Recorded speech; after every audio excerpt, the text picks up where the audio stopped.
Hello and welcome to Property Question Time. This is the programme where we're going to put our resident experts to task answering your questions. I'm Stephen Galpin, and joining me today are Ian Humphreys, CEO of Brickflow, the digital marketplace for property finance. Welcome to you. Thanks, Stephen. Ian, your second show, you looking forward to it? Yeah, can't wait. Good, okay, good to see you back. And joining Ian is Jamie Pritchard, Director of Glenhawk Transitional Finance Providers, or Bridging Providers. There we go. Welcome to you, Jamie. Cheers, Stephen. Good to see you back. Hope you had a good trip down. Absolutely. Good. Okay, well, we'll get straight on with the questioning, and we're going to have a slightly different format here. Because we have two financial experts with us, I'm going to put to them some questions about the overall situation of the market in relation to finance. And the question goes like this. The buy-to-let market has been hit by a recent increase of government legislation, tax increases in terms of restricted allowances, no-fault eviction rules, new inclusions relating to discrimination. Many of the smaller landlords are exiting the market because of this legislation. Do the panel think that this government's encouraged reduction in the market and therefore reduction in rental stock will affect developers who have in recent history relied on buy-to-let purchases to maintain high levels of sales? Further, how do the panel see the short to medium term performing in this sector? Now, I think this is quite a valid question, because in the past, and I've been involved with this for many years now, you know, a developer will do the, you know, Asia Pacific Rim trip, you know, Singapore, Kuala Lumpur, Hong Kong, and go out there and get all these pre-sales. And most of those sales are to either perhaps overseas buyers who are buying for their kids at uni, or buy-to-let propositions. And then we have a good, strong sector of buy-to-let purchases in this country, and you must see that as financiers. But I mean, if we're going to discourage the smaller buy-to-let owners, is this going to have a market effect? Ian, do you want to go first? Yeah, I think firstly I'd start with developers. I think myself, going back maybe 10 years, every developer that you would speak to was building to sell. Whereas I think now it's very often the case that most people are building to keep some of the stock, or perhaps even all of it. And I think landlords, or some people who used to be landlords, have become developers for the simple fact that it's cheaper entry into that sector. So if I buy a buy-to-let property, if I buy it new build, I'm perhaps paying a bit of a premium for it. I'm also paying a 3% stamp duty surcharge. Whereas if I build the thing, then I avoid that 3% surcharge. I'm also entering the market at lower cost, so I've got a bigger equity cushion. So actually, I think for a lot of developers, this is a cheap way into the buy-to-let sector. But I do think you're right that successive governments have obviously made it a big thing to professionalise this sector. And I do think that's at the detriment to tenants, because not everyone wants to live in a very posh hotel-like PRS development with leisure centres and concierges, and not everyone can afford to. Well, we're all paying the price on the service charge now, aren't we? Yes. That's the issue Exactly. there, which of course service charge has a huge impact on your profitability if you're a buy-to-let a landlord. I mean, I think I find it very strange that the government are being restrictive. I mean, if you were cynical, you could say, well, they're forcing people to have these buy-to-let portfolios in limited companies and identifiable sort of formations, if you like, because it's easier to collect the tax that way. I mean, I can't imagine, I won't do buy-to-let landlords down, but I can imagine there's an awful lot in this country who don't make the proper returns, and therefore the governments are not silly. They know that very well. And if you're not paying your tax, then we all suffer one way or another. So I kind of get the logic of that. But, you know, there's no question that a short hold tenancies and the buy-to-let market has saved successive governments huge periods of embarrassment when housing stock is so short. You know, the public have come to the rescue, haven't they? Yeah. Do you go with that? I agree. The private rental sector and the landlords have been the foundation, I think, of the UK for a long time. You know, I don't think that there is a as was talked about, by more landlords exiting the market will mean more stock for first-time buyers. I don't see the correlation directly between the two, because with a cost of living crisis, it's actually harder to get onto the ladder now and save the deposit that's needed as well. So I agree with Ian to the large extent. I do think there's pluses to some of the professionalisation of the market. So some of the rules around HMOs, so there's not so much rogue landlords, and trying to fit as many people into flats and properties for HMOs themselves. But again, there's lots of negatives towards that as well, where, you have to jump through a lot more hoops as landlords in areas where maybe it's an Article 4 area and you need to get planning to convert properties. Converting the properties, and whether it's development, I do see the entry for the professional landlords differing, exactly how Ian said now. So it may not be just development and out of the ground. If any of your listeners are thinking, I haven't got the experience to do that, but you will see some saying, rather than buy the nice shiny property that I can only ever get that much rent, creating more yield by buying a property that maybe needs a lick of paint upwards, and modernising. It doesn't need to be like the service-based flats that you're talking about there, but a better standard of living. For but it's a question of balance, isn't it? If you buy new build and you're going into buy-to-let, you buy new build, really, at least you've probably got 3, 4, 5 years before you get any maintenance issues. That's one thing. The downside of it is, as Ian quite rightly identified, you're probably paying a bit of a premium for that shiny new property, aren't you? So it kind of balances out in a way. But when you talk about rogue landlords, I mean, you only have to watch the news this last couple of months, and it's a lot of the housing associations that are falling way short on standards. It's not the private landlord. No, good. And in fact, if you look at a private landlord and just look at the logic of it all, it's his personal property. He's invested his own money in it. Yep. He's perhaps done it, although it can't be an official pension.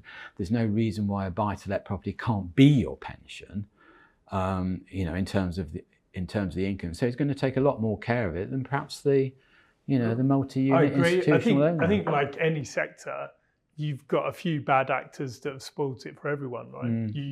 And these people really should be punished. I think, like rogue landlords, everyone should feel safe in their house. They should have affordable living accommodation as well. And I think that's just what a decent society should do. But I think, you do see these reports and you do read of things where there are real bad actors, and they should be punished, because and I think what's happened is legislation has come down, as always is the case, using a sledgehammer to crack a nut. And we've now got situations where you're talking about rent controls, no fault eviction, different way. You can't evict via rent arrears, was one of the, I think, motions tabled recently. If I'm a landlord and somebody's not paying their rent, why should I not be able to evict them? That's to me just seems just like nonsense, isn't it? Really. I mean, I suppose the other thing is I've thought for a long time there's a couple of things wrong with the property industry. It's probably because I've been in it too long and I've got a bit cynical. But quite frankly, if you can breathe, you can be an estate agent. That's the extent of the qualifications needed. And the same, if you want to be a landlord, all you need is the money. Yep. And I'm not sure that's quite good enough. I would like to see some kind of licensing if you want to let out a residential property for perhaps any more than 6 months. Or like so. in Wales. Is that right? That's correct. Well, so jolly good. Welsh do things good again. I'm pleased to see you're leading the way, because absolutely. I think the council could treat that as an income provider. It could charge a one-day course for £100 or something, and just make landlords aware of legislation. I had some properties in East London that actually fell under a borough where you had to have a licence at any level, not just HMO. Like any property you were letting, you had to take a licence, and there was an annual fee for it. Yeah. Well, I think that's a great idea. At least, we live in a very litigious age, don't we? And I just think it's important that landlords who may not be UK nationals, they may be overseas landlords, I think they need to understand what their obligations are. And until we get that, we're always going to have problems, aren't we? We always are going to have those problems, but also, the population is still growing. We still need more properties. So, the landlords are not going to just be totally leaving their droves. The ones I have seen leaving, whether you say it's the straw that broke the camel's back, is because they're generally not making any profit at the moment. So, is that now they need to have a look at their structure of ownership? Some that I've seen that you say leave in the market are just selling up to buy other types of properties as well. So, that's their switch job. over to commercial is one favourite. Potentially commercial. We've never been busier, as bridging lenders, but that's generally because you're either buying something quick, or you buy at auction, for example, or transitional. That you're actually buying something that needs that refurbishment done to it to actually create some yield. Maybe it's HMOs. People are living differently as well, aren't they? And what actually they can afford, and where they want to live. All this running away from London to anything with a field has now, come back, hasn't it? Everybody is still living in London, and you can't find a property again. Well, we all miss Oxford Street, don't we? That's I don't know what the Welsh equivalent of Oxford Street is. It's St Mary's Street, I think, in Cardiff. But the other examples of buying new builds as well, that has its benefits, where maybe it's that old buying a car off the car lot and it goes down in value, is that it's got really benefits, that it's got good EPC ratings. It should have. So from an ESG angle, where landlords have probably got properties that are going to have a big portfolio, which is going to cost them a hell of a lot. To bring up to spec, to bring up to spec. Absolutely. So that's another angle. We need I think the other point on that is a lot of people are not taking into account the disruption it's going to cause to your rental income doing these retrospective works in terms of certificates is going to be horrendous. Self-enforced voids, basically, in a sense, in that. And it might not be for a short time. Some of these and I think renovations. also as well for some people, it's going to involve a lot of capex, which they may or may not have. So they're going to turn perhaps to a mortgage provider, but then if you've got a situation where property prices are perhaps plateauing, coming down, there might not be that headroom there to borrow that money, that capex you need to upgrade. So then you're going to have a lot of people falling foul of the rules just because of victims of circumstance or what's happening in the economy at the time. I do believe that the end of this, or in 3 years' time, we will be seeing headlines, and we will be talking about on this programme about rentals flying up. And the reason for that is that even though the byproduct has become more professionalised, is that it's probably become more monopolised. And the fewer, then guess what happens? They can put the prices up where they need to be. So I know Scotland and other areas are trying to cap that, but how much can rental caps actually physically work? Well, I think also you're bringing in a different type of investor, aren't you? You're bringing in, I think, as you said, Stephen, you've got somebody perhaps who it was their own house and they're going to look after it better, treat it as their own, and perhaps come at it from a slightly different viewpoint to somebody that's coming in as a professional investor. If there's a private equity or hedge fund backed investor that's coming in to buy swathes of property across the country, they're going to have a very different view on how they treat their clients, who effectively are tenants, than perhaps somebody that is more sort of smaller buy-to-let. No emotion there, is there? Yeah, when it comes to that. Great information. Join me again after the break when we'll be asking Jamie and Ian more of your questions.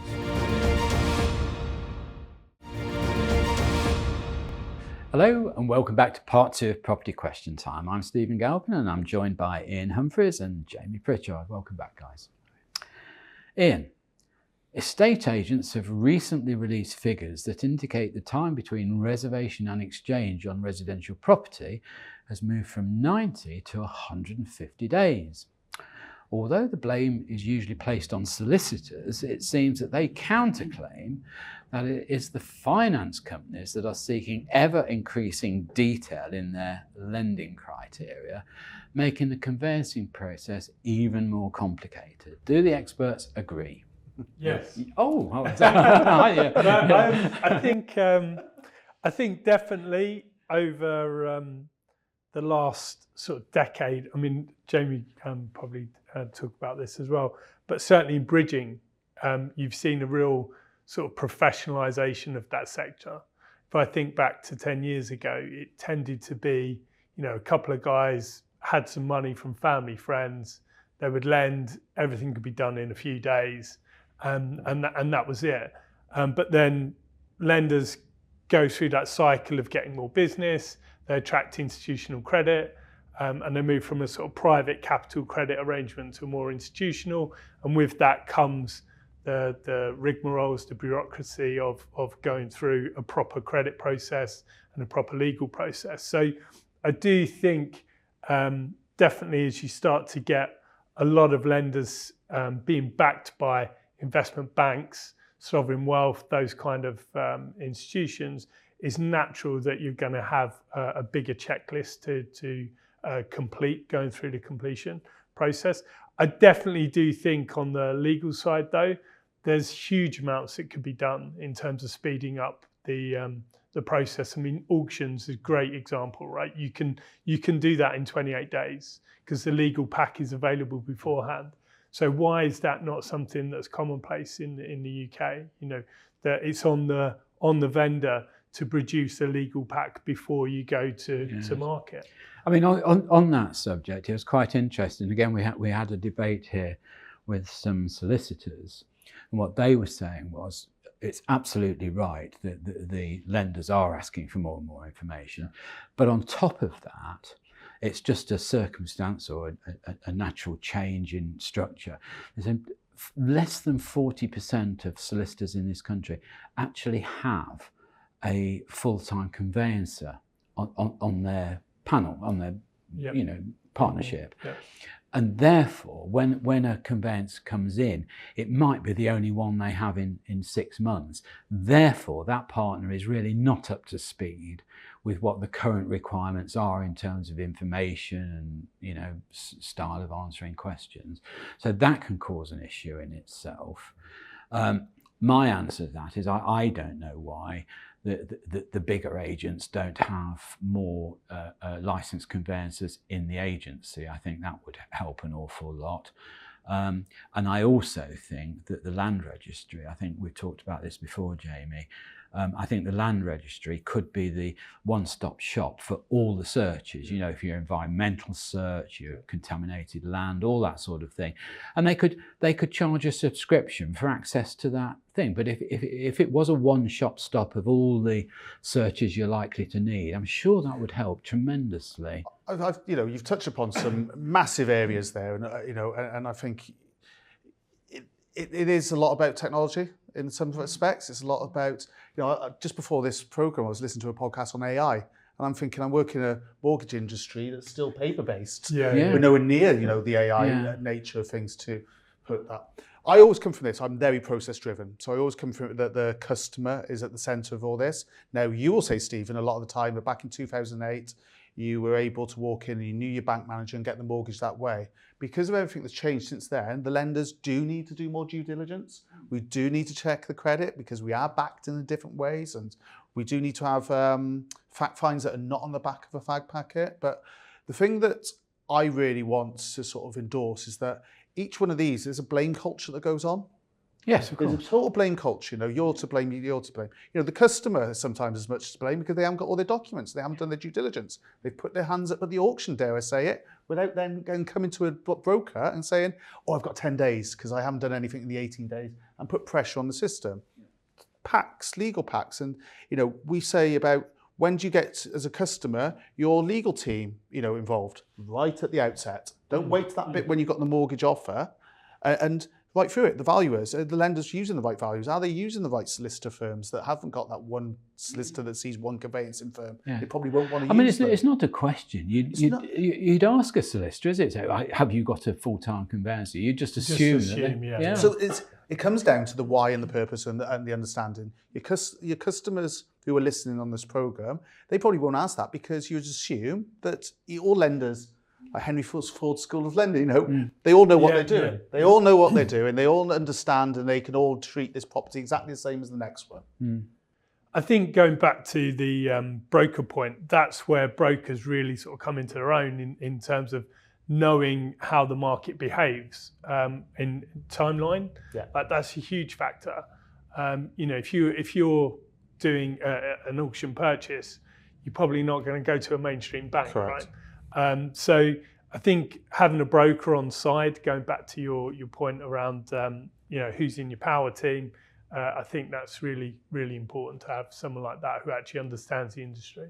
Do either of you regret the loss of specialist lenders like, the building societies as used to be?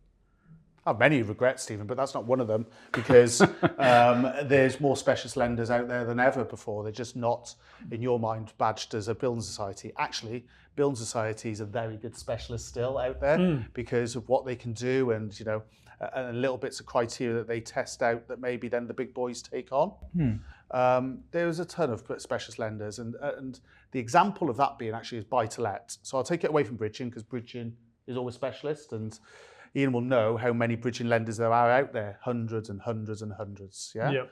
But buy-to-let used to be actually the place where even underwriters cut their teeth on. It was the simple part of finance for a financier and lender, where actually 2016 onwards, it became the harder part, how you had to do the stress testing, looking at affordability, not just at that side of the back end.